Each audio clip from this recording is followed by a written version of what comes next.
Good evening. If you are worried about heart disease, you can easily spend thousands of dollars each year trying to prevent it, paying for prescriptions medicine, shelves of healthy cookbook, fitness machines for your home, and a gym membership, or maybe not.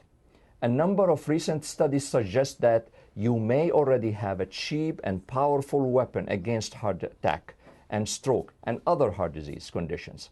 It costs less than $2, and it's sitting in your bathroom counter. It's none other than the humble toothbrush.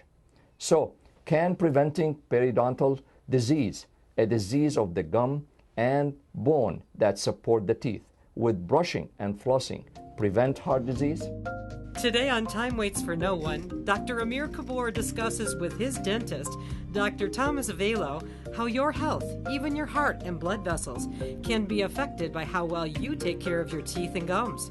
And later in the program, the do's and don'ts of proper teeth and gum care.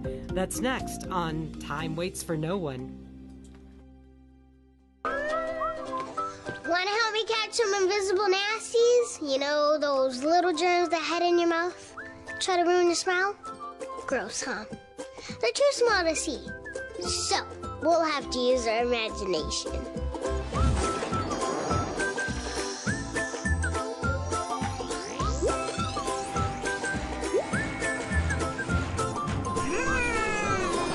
Let's get to work. Thank you for being here, Thomas. Thank you very much for inviting me. I just finished actually my tooth cleaning, and there is a reason, because Dr. Valo insisted that we have to do it every 6 months. I tried to escape it one time here and there and tried to do it once a year, but he's insisting. Now I understand when we start preparing for this episode really how important to do it every 6 months. So, Dr. Valo, we are talking lately about the relationship between heart disease and dental disease, specifically the periodontal or periodontitis. Mm-hmm. Can you explain it in a very simple way to the public? What do we mean? Yes. Well, there has been shown a very clear relationship between gum disease and heart disease in several different ways. We know that when you have gum disease, there's bacteria below the gum line and plaque bacteria around your teeth. It causes the gum tissues to become inflamed. That inflammation is really important because it changes your whole system. It changes the way the lining of your heart or the lining of blood vessels becomes sticky or smooth, allowing things to clot or clump up, blocking blood vessels. And we've even found that the bacteria underneath the gum line is the same in people as in the little clots or clumps in the bloodstream that blocks heart. And you hear with heart attacks that people have blood vessels that are clogged. They're clogged by these congestions that you can describe much better than I can, but they found the bacteria to be closely correlated to the two. Bleeding gums can create an open doorway that allows harmful bacteria to enter your bloodstream. Research indicates that the bacteria associated with periodontal disease may cause inflammation in the arteries, and this could lead to the buildup of fatty deposits and the formation of blood clots that can block your arteries and even trigger a heart attack. It's a silent problem, and that's really, we are emphasizing on how important that relationship between heart disease and the periodontitis. So how do we diagnose that problem? I mean, is it really something they have to have it done in their family doctor office, or, and I'm sure it has to be done by a dentist? Well, a symptom that you might notice at home is bleeding or swollen gums. But really, I don't see anybody come in and say, I've noticed my gums are bleeding, do I have gum disease? Really what happens is when we are doing our routine examinations, we always check for gum disease in those periodic examinations when you have your teeth cleaned or you have an examination set aside for an overall view of things. We do that with a little probe. It's just a little measuring device. We just put it along the gum line, down to where the gum tissue attaches to the tooth. In health, it's not uncomfortable to do. But we measure that depth, and if it's 1, 2, or 3 millimeters, that's okay. If it's deeper than 3, that's a warning sign. 4 is a warning sign. 5 is a little more serious. On and on. 8s, 9s, and 10s are terrible. But we also watch then for, is there bleeding while we probe? And we compare those numbers to previous examinations. And then we get a clear picture of early changes. The great thing about detecting early changes is treatment at that point is really simple. If we can detect those pockets that become just 4 millimeters and just start to bleed, then maybe more frequent cleanings, maybe a more involved cleaning called root planing and scaling starts to turn that around. And then the home care is really important. The $2 toothbrush and dental floss or something to clean between teeth then becomes the maintenance. The frequent, mild, and painless abrasion from the bristles of a properly fitted interdental brush scrubbing between the teeth and on top of the gum line will help keep the gums free of pockets, healthy and thin. So when we come to that preventive measure, which we are talking about, it, brushing our teeth, do the flossing, how frequent? I know you will tell me as frequent as possible. That's your message always, you tell me that. But if there's any minimum number, for example, like brushing twice or 3 times or flossing the same way? Well, the research has always said once in a 24-hour period. So for years, I thought for myself personally, well, if I just brush my teeth very, very thoroughly in the morning, and then when I brush my teeth other times, like after a meal or something, that's kind of maybe social hygiene. So I don't have bad breath, I don't have stuff stuck on my teeth. But the important health thing, I was thinking once a day. But I've come to find that really the last thing I do at the end of the night is very important. And so I personally have become much more involved in my flossing and my brushing and using little interdental cleaners, little brushes that my hygienist has shown me how to use. And I do that before I go to bed at night also.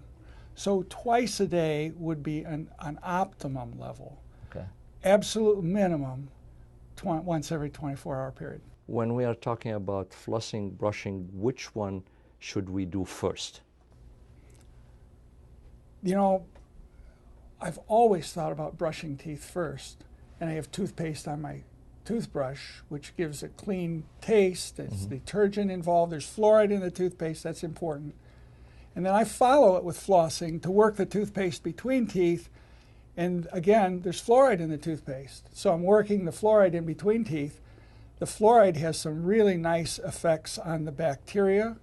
It inhibits some of the bacterial growth. It affects some of the enzymes with the bacteria. You don't need to really know all that other than to know the fluoride's important for the bacteria and making the tooth surface hard, resistant to decay, which is a different topic. First, grab a brush. Soft bristles are best. Next, fluoride toothpaste. Fluoride makes your teeth stronger and helps protect them from the nasties. Now, add a pea-sized drop of toothpaste to your brush. Hold your brush so it points at the space between your teeth and your gums. The nasties like to hide up there. Now, start brushing in tiny circles over every tooth. I go from the left side of my mouth to the right. That way, I never forget which teeth I brush. Get the tops, the sides, the fronts, and the backs. The nasties think you won't find them in the very back. They're so wrong. It takes 2 minutes to brush all the nasties away. I used to make the time go by faster by singing a song. It sounds funny with the brush in your mouth. Wah, wah, wah, wah, wah. So based on your expertise, doing those preventive measures at the right time, twice a day, reduce your chance of having that periodontitis or the gum disease by 10%, 50%, or there's really a significant relationship between doing that and preventing yourself from having the gum disease? It is very significant. I'm sure it's more than 50%. It's so much that I've really never thought about how important is it. It's the critical step. Whenever we learn about what we're to tell our patients, what is expected as a standard of care, we always hear that, that we can do these various procedures in our office, but we must not neglect telling people that the oral hygiene, the brushing and flossing every day, that is absolutely critical, and without it, all the things we do won't work. Okay. Now, when we are talking about the gum disease, is a little bit different from the plaque buildup on our teeth, right? That's right. So what's the difference? Well, there is plaque above the gum tissue, Okay. and there is plaque below the gum tissue. Plaque is this gooey collection of biofilm that bacteria produce a lot of sticky things that make them able to have colonies or collections of bacteria in their mouth. And the biofilm or plaque above your gum line is an entirely different mix of bacteria than the bacteria below the gum line. It has to do with oxygen and availability. What's above the gum line is easily disturbed with your brushing and flossing. What's below the gum line isn't as easily disturbed. And we found that when a hygienist cleans your teeth, that when they disturb that plaque below the gum line, that the kind of bacteria there is different the day after they have their teeth cleaned than it is 90 days later. So you need to see me every 6 months. But there are people who have deeper pockets, that need to see me every 90 days because that needs to be disturbed every 90 days to keep that mix of bacteria healthy. When you have active periodontal disease, a scaling and root planing procedure removes plaque, tartar, and bacterial toxins from the surfaces below the gum line. To keep you comfortable, we usually numb the area before the procedure begins. Then, using instruments like these, we carefully and meticulously remove the plaque and tartar, and then smooth the root surfaces. If you have just a few pockets of infection, we may treat just those teeth. Scaling and root planing removes the source of infection, helps your gums heal and tighten around the teeth, and gives you back your healthy smile. Most of the people will start asking the question, what about antibiotic? Why we don't take antibiotic and treat this problem? This is not the same thing. I mean, antibiotic is not the treatment for the periodontal disease. It's more aggressive than what you just That's right. And there has been research done related to periodontal disease and inflammation. Inflammation is not infection. A lot of people think of the two as the same, but inflammation is your body's response to something it doesn't like. It might recognize bacteria as something foreign. Sometimes it recognizes our own cells as something to fight against. Well, inflammation is all these antibodies and various things that come in to fight the problem. Infection is the invasion of bacteria and their proliferation. Well, inflammation changes our system. And when we affect that inflammation, then if we reduce the inflammation, there are a whole bunch of things that change in a healthy way in our bodies. So you asked about the antimicrobials, or actually the antibiotics. Mm-hmm. There are studies that have looked at just antibiotics. They've called them chemical treatment of gum disease.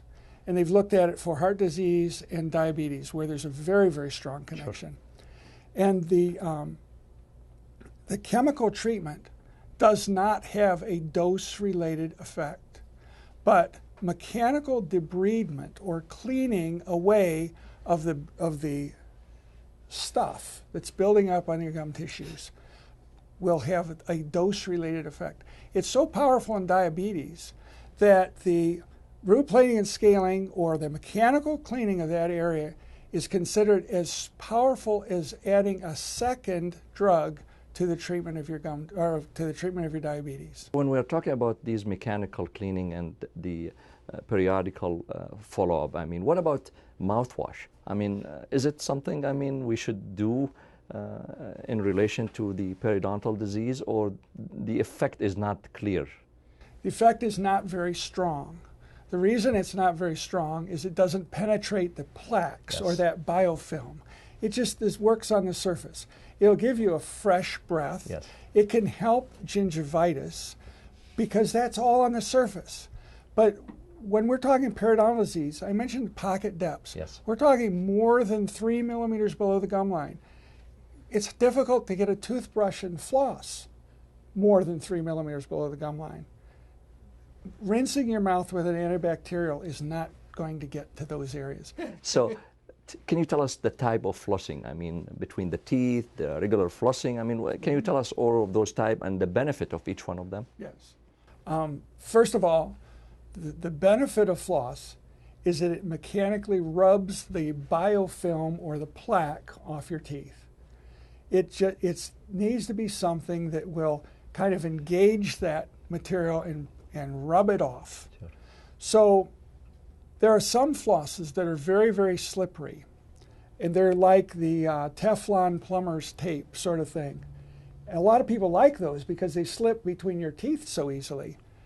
But I don't really think they engage that plaque and really rub it off very well.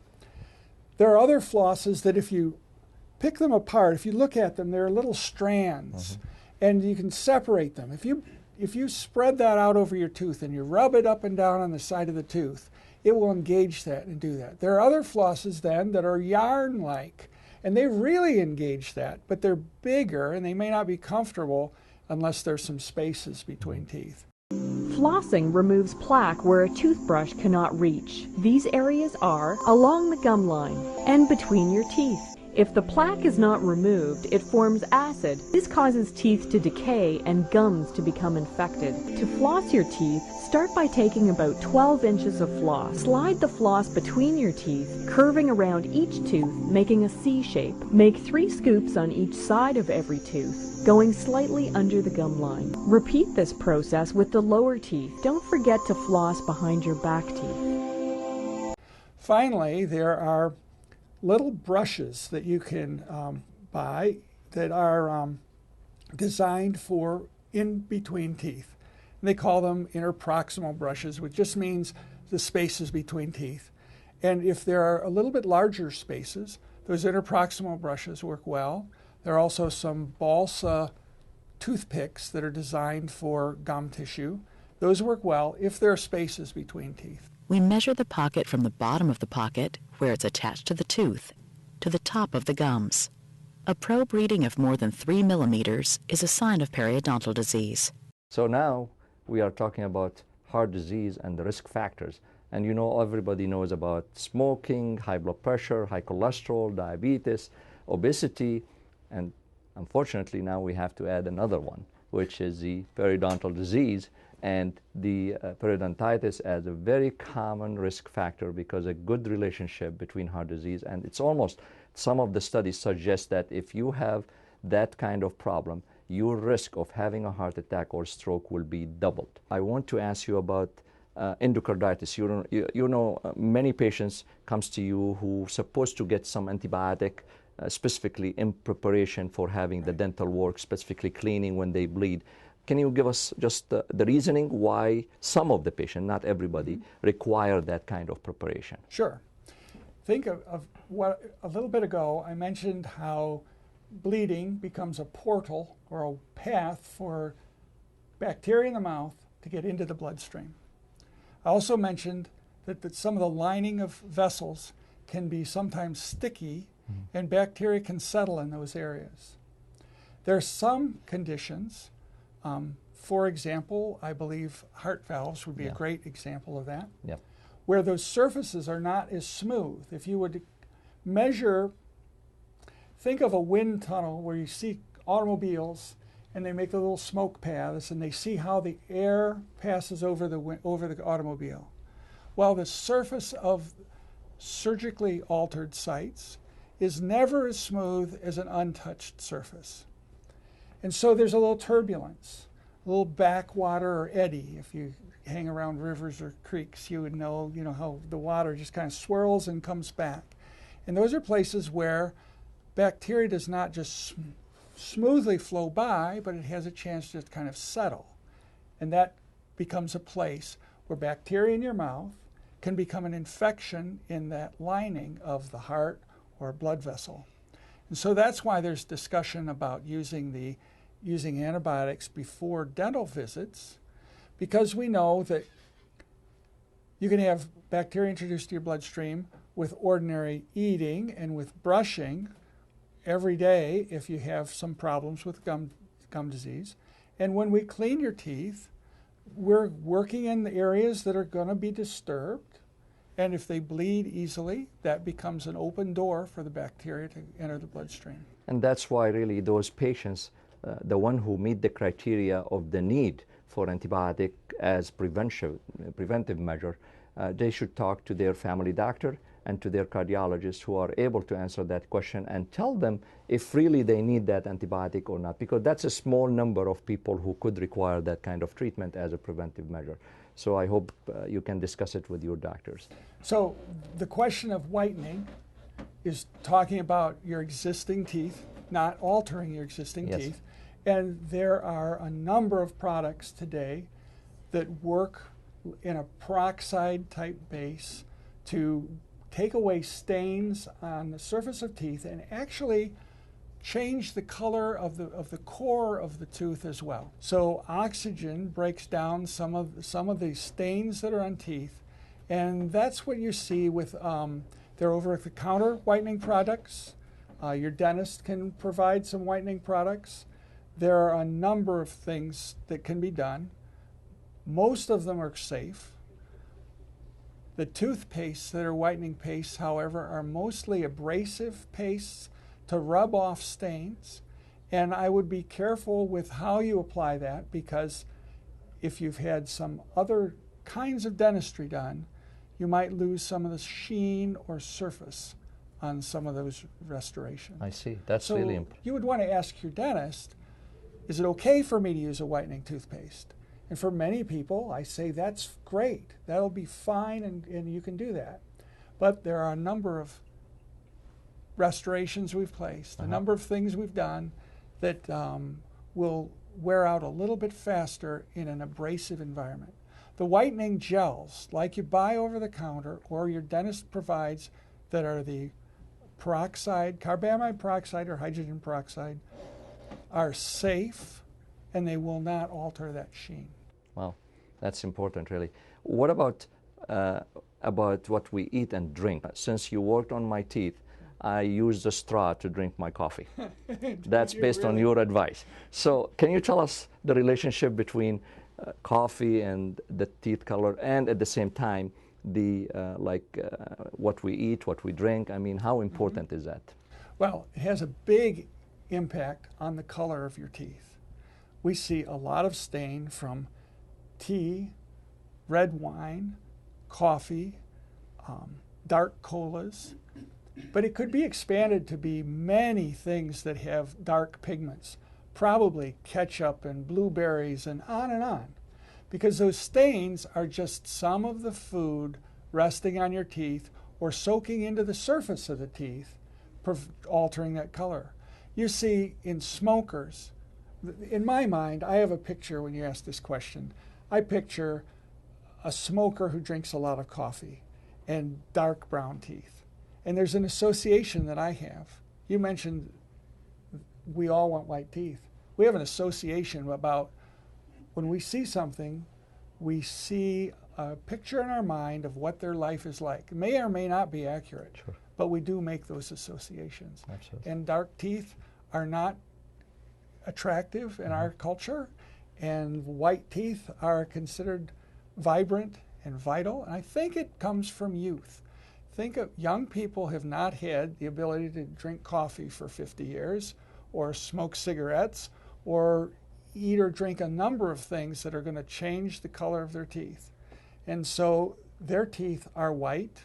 The whitest teeth are the primary teeth or baby teeth that come into the mouth. We associate that with youth. I think everybody wants to be a little more youthful because it's vibrant, it's vital, it's virile, it's all the things we want to be. Which is bring us right now. I know that you are an expert in cosmetic dental, and you do a great job. You can see my smile, guys. So, but seriously, how easy to do that cosmetic procedure?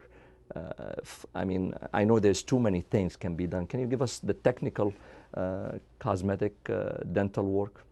Well, we can change the color of teeth with things like whitening. We can change the positioning of teeth with moving teeth with orthodontics.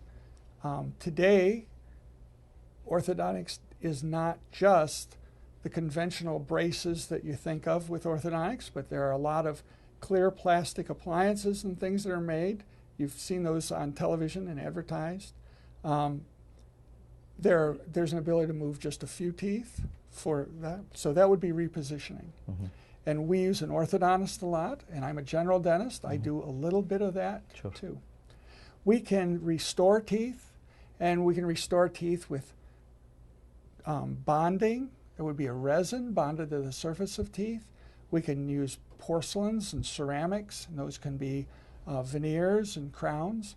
And you know, even in replacement of teeth, we use all those materials to do that.